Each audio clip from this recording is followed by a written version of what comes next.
We are going to get started with our webinar of Stop Renting Audiences, Use First-Party Data to Drive Brand Awareness and Revenue.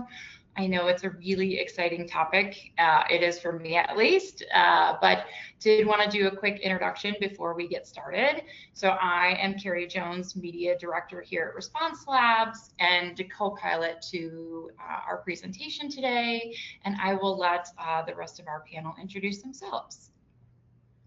Thanks, Carrie. I'm Katie Pinnanen. I'm the Senior Director of Brand Marketing at Floor Coverings International. We are a flooring franchise with around 300 locations across the US and Canada. Awesome. I'm Sarah Shoemaker, Account Director here at Response Labs. I'll just be fielding questions, so I'll hop off camera and jump in if anyone has a question, and I can help bring those to Carrie and Katie's attention. Awesome. Thank you, ladies. Thank you, Sarah, for being our question queen. So anytime questions come up, feel free to send them our way. We're happy to answer those. Without further ado, let's get started. Really the focus of first-party data, and want to make sure we spend a little bit of time on this because this is the area where a lot of questions come up, and I hear a lot of agencies, media companies say, oh, we use first-party data, but there's a difference between using it and really understanding it and understanding the blueprint of what it can do. So wanted to go through just kind of the steps at a high level of what that data, that configuration looks like and how we can ultimately use it for our marketing strategies and our brand. So the first piece is really data discovery. I know it sounds so simplistic, but there's a lot of different data sources that people have that they don't really think about. If you have a CRM, if you have a point of sale system, if you have a CDP, understanding that all of these points have different attributes for the data, and to use it efficiently, you need to marry everything together. So, you're not going to have a siloed effect of, well, here's everybody in our CRM, and here's everybody that we've collected through point of sale, and here's everybody that, has been on the website, really understanding where those pieces come together and unifying the data. So what can we do with the data once we unify and integrate it? So really aligning everything together to make sure you can put all the right touch points as to all the right customers. And what does that look like? It really creates a unified customer view. So now, we have a Carrie Jones, she's a customer, here's her point of sale data, here's the data we had in our CRM about her, here's her actions and events on the website, and we can marry all of those things together to give one unified view for this person. And what that does is it creates a blueprint. So you've essentially looked at the customer and you've said, this is how you became our customer, and this is the path that you took to get there. And here are the pieces that you've really touched on your way there and what that looks like to develop more prospects, right? So we can look and understand, here's our blueprint, but what does that blueprint mean for segmentation, for personalization, and how does that blueprint of a customer we already have, like we've already got them. So after our customized audiences and really understanding what that looks like, how do they get here? It's really, the next piece of it is really focused on personalization at scale. So having a scalable approach with personalization. So it sounds like you're thinking, oh, how am I going to personalize a message to somebody, but also have it scalable across all of my customers? That's 20,000 people or 30,000 people. Or if you're, creating audiences based on this data and you're looking at prospects, that can be 50,000 people or 100,000 people. So I think it's important to kind of note how you can draw through the creative process of this. We looked at we build a context, and personally, we build context matrices and we focus it on key bucket areas. So that way, as the deployment goes out and we are speaking to people in different areas of the audience, we're able to align them with a certain piece that the creative can align to. So understanding what segmentation they are they, interested in buying flooring right now, or are they going to be interested in a year, and tailoring the messaging to that and that journey stage. And again, that emotional relevance. So if we bucketed everybody that we knew was pet oriented or had a dog or a cat, can we create messaging that focuses on that? And really that's how we look at that personalization. So it feels really personalized because you focused on the data that drives that person, but then you layered in the creative to align to it and making it scalable because you're using different elements across that segmentation. So the third part of it is the most exciting part for me, and really it's really great on the media side because you can see direct impact of what this looks like. And we do test campaigns all the time where we're looking against what our first party data is telling us and what platform interests are available. You know, if we're running a meta campaign and we're focusing on people that have interest in flooring versus the data we're using out of our own data warehouse, we see that our own data performs better than third-party data pretty often.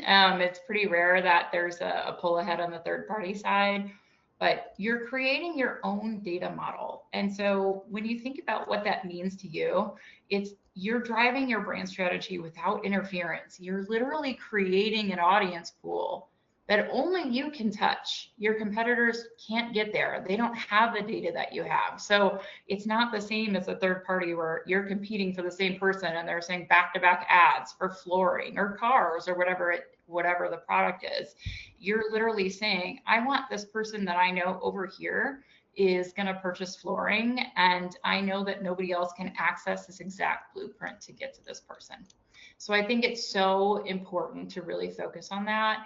There's no possible way to duplicate it, right? You're free and clear to own the market of this audience. So you are 100% market share of this and in full control of what you can do with that data.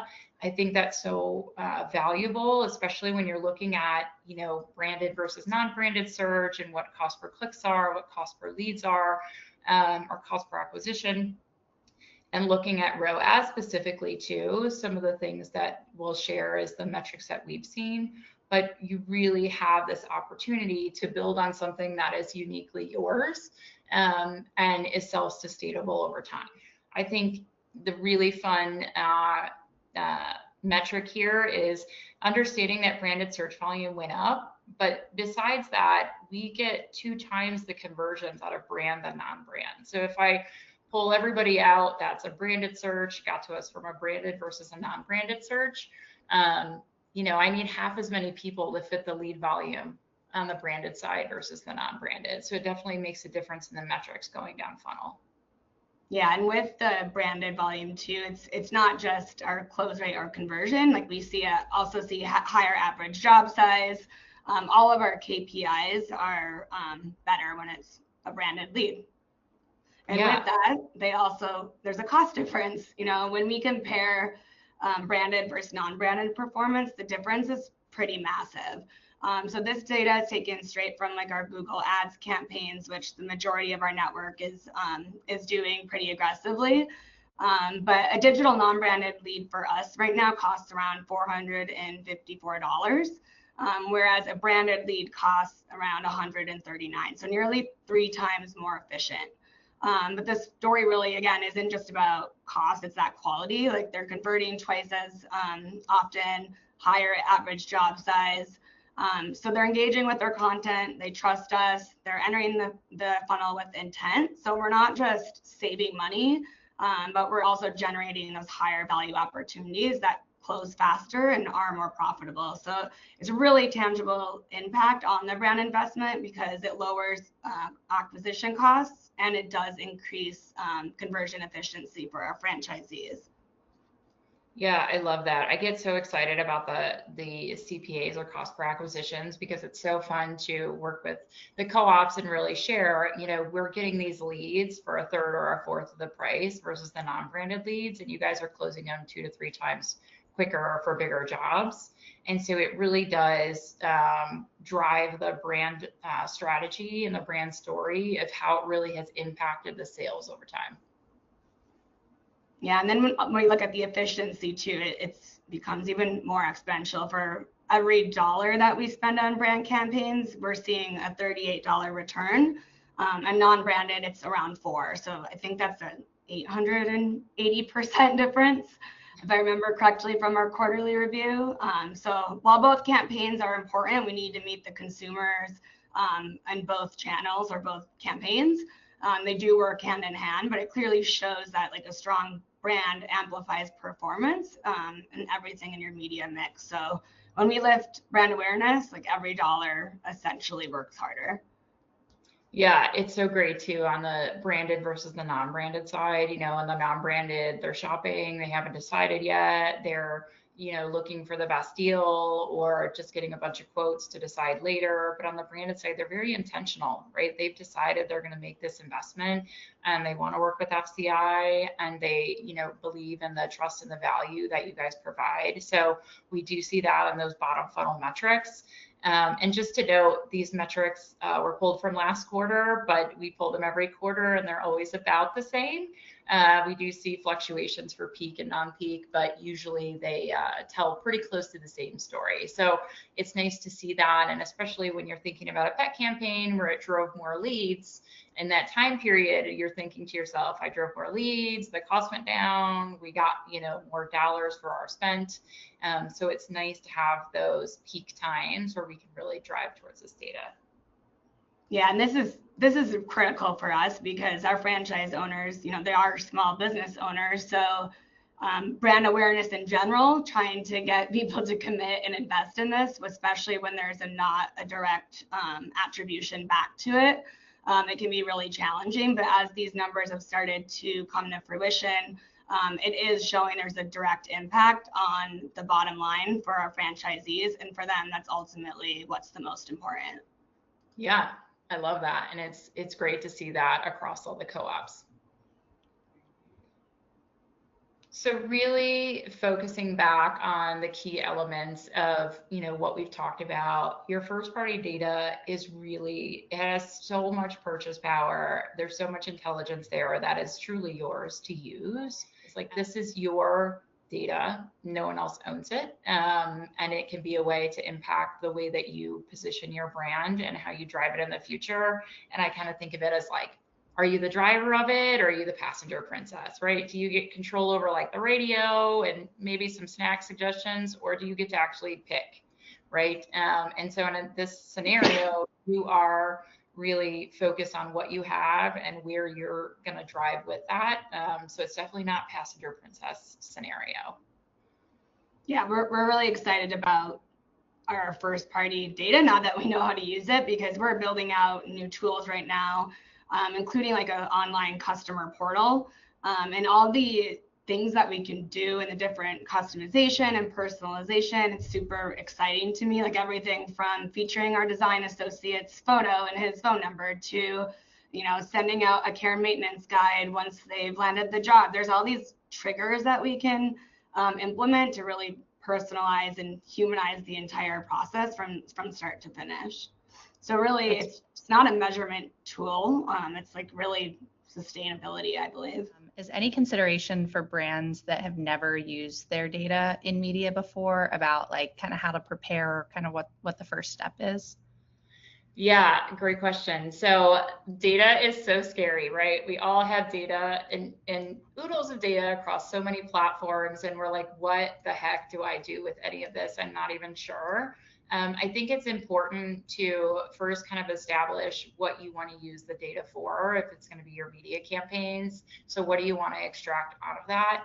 And I think doing a little bit of research or working with some data nerds in the space to understand how it can be unified and configured. Like, ask the questions of how do the pipes get there? I think that is really important, and something that I've seen, I've been doing this for 15 years. A lot of clients, they don't ask those questions.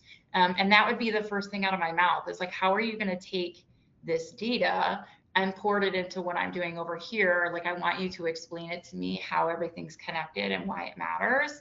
And then you can really see and understand what that path looks like for you and what's possible with the data that you have. And I have literally so many clients where I ask, like, what are you doing with your CRM data? Or what are you doing with your point of sale system data? And they're like, oh, I don't do anything with it. I'm like, you're sitting on a gold mine right now and you don't realize it. And so like my immediate, it's like, okay, let's jump into action and see what we can do with this. So really it's just understanding, number one, what is the output? Is it going to drive your brand strategy? Is it going to create audience pools? Is it going to do all the above? What's your expectation with that? And then really sitting down with some of those resources to say, can you explain like how this is going to work? Like what is the how and why behind it?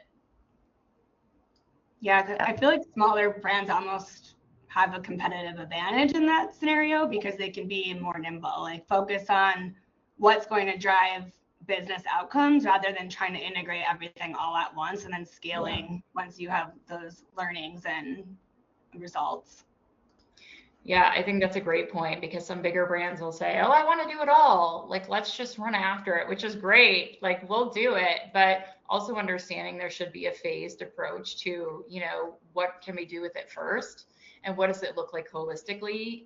So we're not trying to turn the ship on a dime, but we're really trying to understand how we can use the most impactful pieces right away. I guess from the in-house marketing team side, what are some of the questions that maybe those like other in-house marketing teams should be asking of their media agencies regarding data use and the strategy of using first-party data?